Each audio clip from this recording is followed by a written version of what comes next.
د تاریخ دا دی چې د به جرندې جوړولې لوړو قفل دا په عربی کې جرندې ته د به جرندې جوړولې د هر چا خپله کاریګري اوس هم بعضې لواران جرندې جوړی او څوک لرونه جوړی او څوک د اوسپنو کار کوي مختلف څوک ورونه جوړی د به جرندې جوړولې او ډېر زبردست ماهر و نو د هغه زمانې چې کوم بادشاه و د دغې علاقې د ډېر سخي سړی و نیک سړی صالح نیکم و سخي مو هغه به خلکو له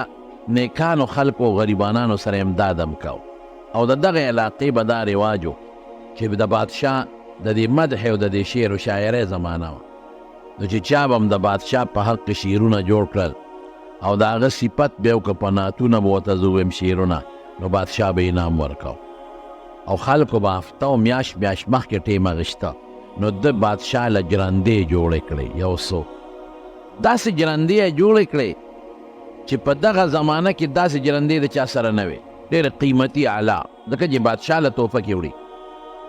او مزیدار او ډیزاینونه خشته ډیزاینونه باندې اعلی او مزیدار د ده مطلب دا چې بادشاه له یو سم چې زما د دې جرندو حسن وویني د دې صنعت وویني او ما له پې ښه مضبوط انعام راکړي څو میاشتې مخکې لاړ او ټیم یې واخیسته د څه کې بادشاه سره ملاقات کوم او څه دپاره کې زما به یو تحفه جوړه کړې د هغه بادشاه ته پیش کړو هلکه ګورې سې نه بېکاره تحفه مو په یو نه سې وی نه زه وله قیمتي تحفه هر چا خپل سوچي یو زمانه کې یو بادشاه له یو سړي وله د خپل زړه د خواهش خبره ده هغه منګي د اوبو ډک کړ هغه منګي خوب لګېد د اوبو منګي یې ډک کوي دا بادشاه له تحفه کې وړم نو چا ورته وي بادشاه سره اوبه لږي دي چې ته بادشاه له اوبو هغه بغیر د اوبو نه ژوند تېری وي د ما د کوي په شان اوبه نشته هغه ته د خپل کوي اوبه ښایسته ښکارېد خوږې ښکارېد بل غریب سړی دی د 2 پیسو دره کې نه لګي هغه دا د هغه وسو نو چې منګي یې ډک کړه د اوبو نه ښه مزېدار او سر یې پې وتړو په سر یې کو روان دی 15-16 ورځې کې بادشاه له رسي پیاده نو څه دې خیال دی چې منګي کې اوبه روغې پاتې کېږي اوس چې دې څنګه لاړ ورسېده څوکیدار ته وي بادشاه نه ټیم ولې ما ولې یو تحفه راوړې ده څوکیدار سوچو که چې په دې منګي کې به چې د سره سپین یا څه شی به پکې پروت وي ټیم مقرر شو دې غریب عام په شپې ورځې تېرې کړې منګې تړلی چې بادشاه ته پیش کېدل یو پیش کېده بل د نمبر پکې راغی هلکه تا څه دي وی صاحب یو تحفه مې دله راوړې وی څه تحفه ده وی چې اوس یې درته کولو کوم که نه نو داسې به ورته وخاندې خوشحاله به زړه به دې پې یخ شي چې منګي یې سینګ کولو که سقابین ته شروع شو ځکه اوبه په لاره وخت تېر کړی دی او په منګي کې دی هغه نور هم والي دي دوپ هم والي دي نو به خو څښا کېږي بس نوکرانو را منډې کړې دا څه ګند دی بادشاه له ډېران راوړی دی دا دې ولې څه مصیبت راوړی ډېران بادشاه له څوک ډېرانونه راوړي ګند بدبویي راوړي څه دي تا دې څه پکې اچولی دی بس دی هم غریب نه خولې روانې شو رنګ یې جړ شو چې خدای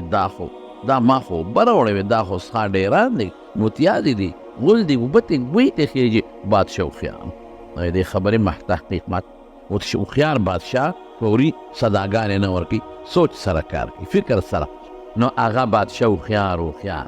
قابل فوري فیصله جذباتي نو هغه نوکرانو ته صبر وکړي ورته یې ویې وروره دا دې منګي کې دې څه راوړي دي غریب خو په رپېدو یا صاحب ما خو دا ګن نه منګي خو ستا په سرو مه یېرېږه په اطمینان شه مسافر یې څه دې راوړي وی صاحب ما په دې کې د خپلې کوي یخې اوبه راغېستې چې ما بس کړې دی زړه به راله زړه به یې راله یخو زما ښځې بچو بس کړې زړه به یې یخو د محلې خلکو به د دې کوي نه اوبه وړي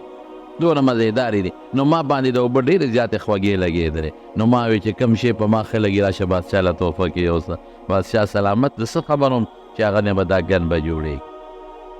بادشاه نوکرانو ته یې اخوا شی دا منګې توی کې د دې اوبو نه صفې وینځې او د سرو زرو یې وله ډک کې او په سر یې وته کېدې د اخلاص دی زه به خپل اخلاص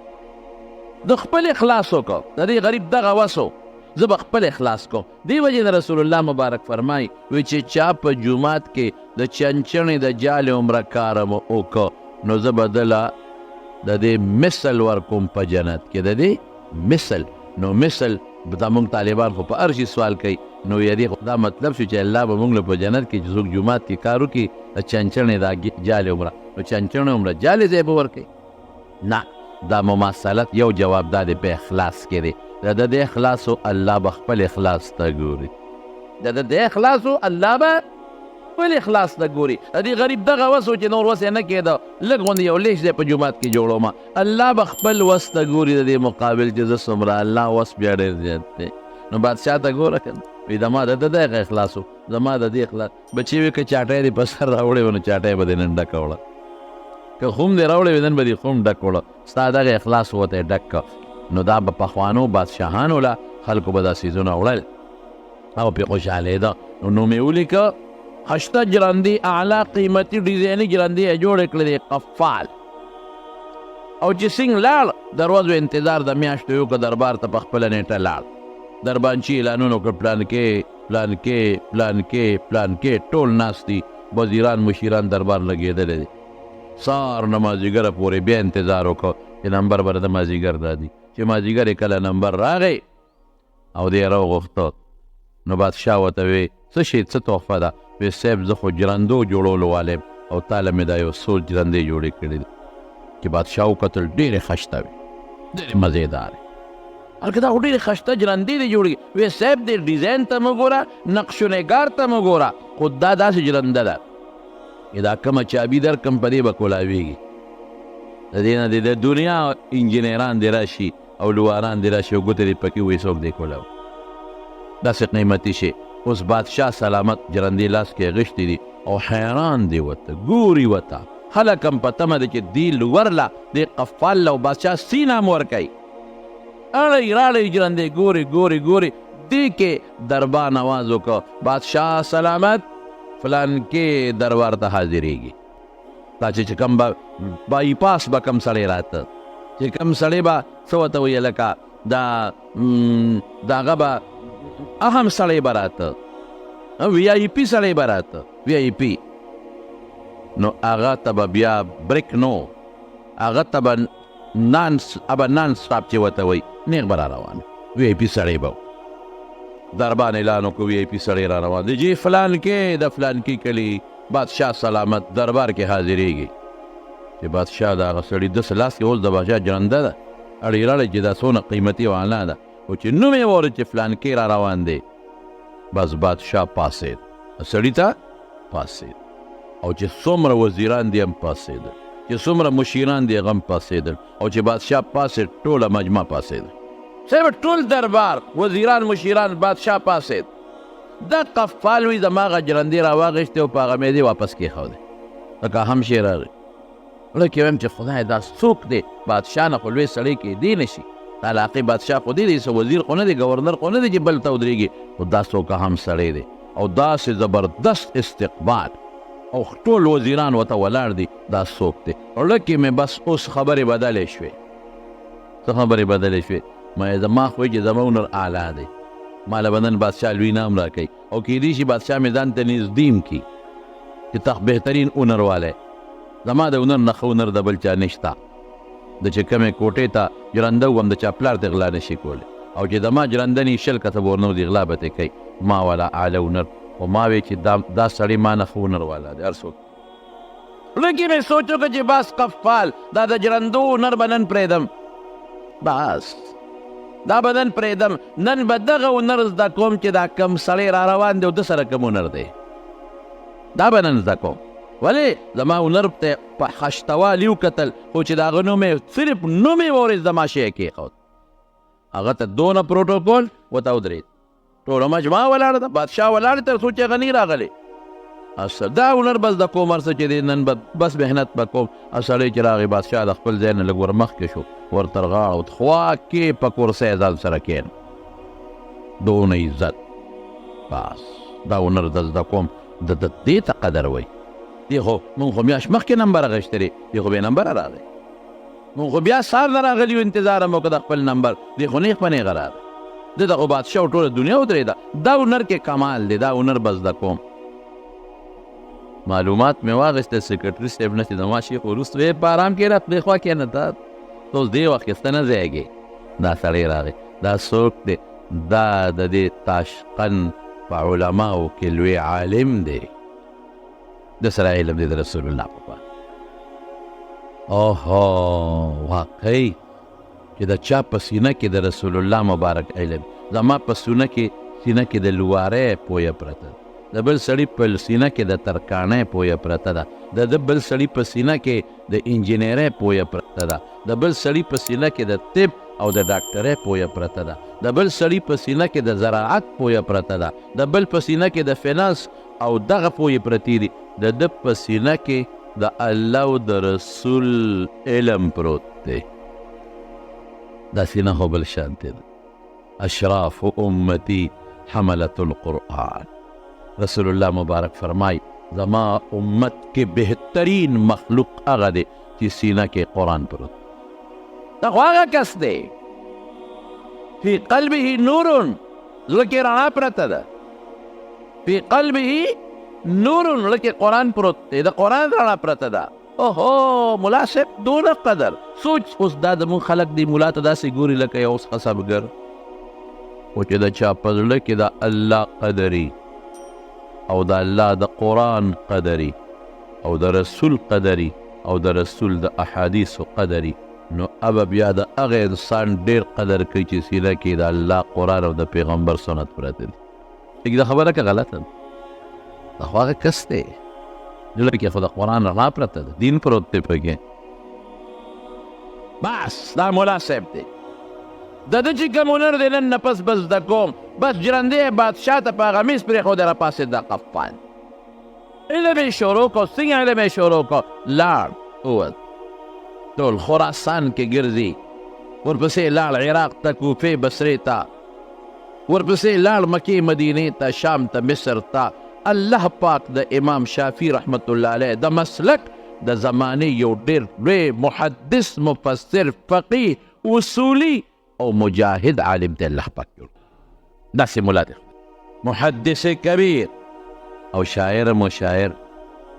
ریحانة الادب به ورته وي، دا د علم ادب کشمالو او سخیم ډېر زیاتو.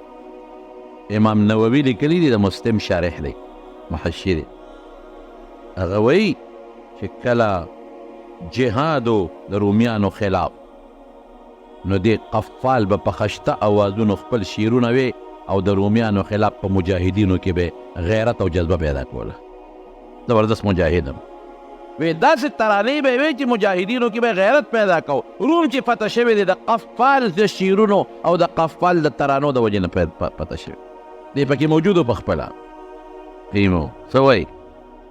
وی زما کور فراخه د میلمه ده، پر میلمه چې راځي کور به ورته فراخه ساتم. د کور فراخي مطلب څه دی؟ چې زما در به میلمه ته بند ني، زما تندې به ګونجې ني، میلمه ته به سیږدم.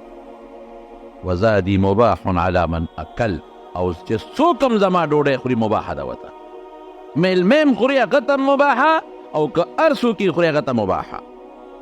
نقدم حاضر ما عندنا وان لم يكن غیر بقل وخل. وی چې څه میلمه ته پیش کوم حاضر دی، خیر دی وي که سبزي ترکاري او سرکني، خیر دی میلمه دی نه خبر کېږي. داسې نه چې زه میلمه ته ښوروا کېدم تشه سپوره، او میلمه وایي چې دا دې ما ته څه کېښوده. میلمه ته مې معمولي غوندې شی کېښود پوچه ډوډۍ، او میلمه وایي مړه سې دې را باندې وخت تېر که. بشیر جان لته وایي چې دا زه خورمه، ما باندې خو ټول عمر خدای په ارامي چرګان خوري، او ما باندې خو ټول عمر خدای پاک غوښې خوري، او دا دې ما ته څه کېښودل؟ ټیپر دې راته کېښودل، دا دې راته تور باټینګن کېښودل، په دې څه کو؟ نه، نقدم حاضر ما عندنا، چې ما سره څه دي میلمه ته پیش کوم. وان لم یکن غیر بقل وخل، که سبزي ترکاري نی، سرکه قیمتي شی و، رسول الله مبارک د سرکې صفت کړی دی، که قیمتي شي نی پروا نشته، اسی ورته پیش کوم. واما الکریم فیرضا به، که څه ښه سړی وي نه به پرې خوشحاله وي. هغه د میلمه تالي ته نه ګوري، چا ته ګوري؟ روڼ تندي ته ګوري. مشران وایي که نه، وایي ښه سړی د میلمه تالي ته نه ګوري، چا ته یې ګوري؟ تندي ته ګوري، چې تندی فراخه دی. واما البخیل فمن لم اقبل، او چې بخیلي مړه وي اړو پروا مې پې نشته، که ویې خپړه او که ویې نه خپړوې نه. ګوره د قفال نه خدای کم شخصیت جوړ کړ، لوړ دی، خو چې علم یې زده کړ، الله ته هغه شخصیت جوړ کړ، هغه شخصیت چې واپس خپل وطن ته راغی، نو بادشاه ورته بیا په لارو کې استقبال کوي. یا ورته د میاشتو موقع نه میلاوي یا بادشاه ورته په لارو کې استقبال کوي او چې راځي نو بادشاه ورته حضرت درخواست کوه تر حکم کوه حکم زه درنه درخواست کوم څه شی پکار دی وی بس جومات مدرسه پکار دی بادشاه ځای ورکړ جومات یې ورته جوړ کړ غټه مدرسه یې ورته جوړه کړه او ډېر په تاشقند غوندې ځای کې قیمتي ځای کې ورته ځای ورکړ بادشاه ته خوا کې به بیا ناست و دا یې سړی ته خدای جوړ د اصول الفقه لوی عالم د اصول فقه لوی عالم یو دوه کتاب هم لیکلي یو محاسن الشریعه یو دلائل النبوه دلائل النبوه د یو د ده یو د امام بهقي دی دم لیکلی دی په هغې رسول الله مبارک په معجزات